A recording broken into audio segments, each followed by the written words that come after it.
This is mob hitman Freddy Geas when he was convicted for the 2003 killing of a Springfield mob boss. Geas was convicted largely on the testimony of gangsters turned prosecution witness who got lighter sentences, while Geas refused to play ball and got life. Freddy and his brother Ty were the henchmen, were the muscle for Anthony Arillotta. Anthony Arillotta, who's a feared and notorious gangster in the Springfield area. I was the boss in my area, okay? That's the position I had. And what I learned about Freddy when I was reporting on him, Freddy had kind of a strange upbringing. Freddy and Ty were separated from their parents. And I'm not a psychologist, but that's often the MO of those in organized crime and in gangs. Find a family structure and they're incredibly loyal. And of course, Freddy being Greek could never be a made member of the Mafia, but he could be a mob associate and a mob hitman. And he believed in all of the rules of the omerta, your oath and loyalty. Probably Freddy was the more well-known and probably the more brutal of the two, but they were both heavies, hitmen. They were the muscle for Anthony Arillotta, whose mob name was Bingy. And also he didn't like to be called it, the little guy. Anthony Arillotta was a rising star. Big Al Bruno was the head of the Genovese crime family in Western Mass, the crew of Genovese. And I think that's something people find fascinating. There are 5 organized crime mafia families in New York City, and the Genovese family is kind of the Cadillac of all those families. They're a shadow of what they were before, but Genovese is probably the strongest, and this was their territory, on this side of the river in Springfield. So Freddy Geas is out here, and he's tight with Anthony Arillotta, who's a rising star, kind of the protege of Big Al Bruno. Well, Anthony Arillotta, as the story goes, was ambitious. He went to New York, and the story is he got to sit down with the New York family and said, Big Al isn't kicking up the tribute that he should be kicking up back to New York City. And Anthony Arillotta was what was known as a great earner. He was smart and he was a good earner. And he convinced them that he should be the boss here, and the Big Al had to go. And he got the okay from New York. Freddy arranged it. Frankie Roach did it.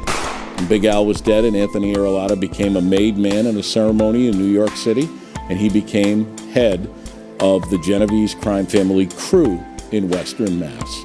And because Freddy was loyal to Anthony Arillotta, when they all got indicted, Arillotta said, I'll take a deal with the feds.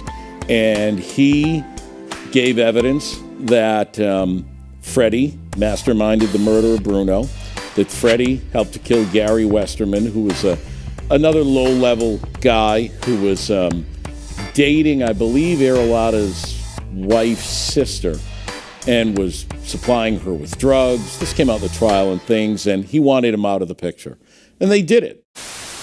New at noon, the man who admitted to orchestrating the murder of Springfield mob boss Al Bruno has been sentenced to 8 years in prison. Anthony Arillotta was sentenced in U.S. District Court in Manhattan. This is video of Arillotta from a previous court appearance. As part of his sentence, Arillotta was also ordered to forfeit $2 million and undergo 3 years of supervised release after he leaves prison.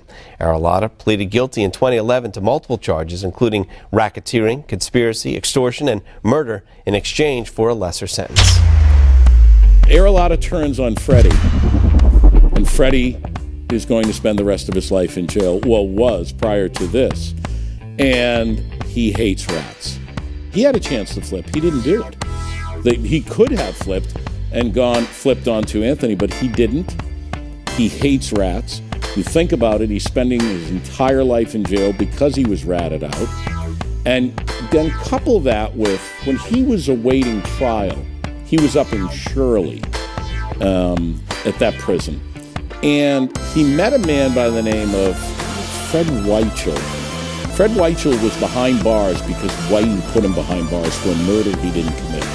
Whitey ratted him to his contacts in the FBI. That guy had been behind bars. So Freddy meets him, and Freddy likes being a mud mobster. He wasn't a poser in the sense of, oh, he liked the lifestyle. No, he bought into it. And as I said, there was some dysfunction when he was younger. He and his brother weren't with the family for a period, lived with others, and I don't know if it was because of immigration issues or I can't remember.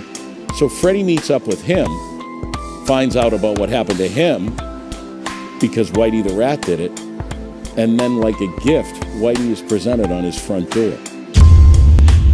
Fits in with everything I know about Freddy, being a true believer in the code amongst thieves. He killed the king of rats, if he did commit this.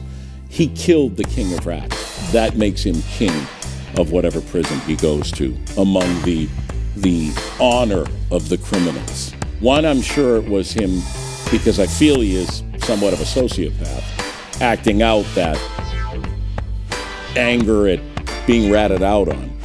And then two, it gives him stature. He knows he's going to be in prison for the rest of his life. He's the man who killed the most well-known rat of all time, Whitey Bulger.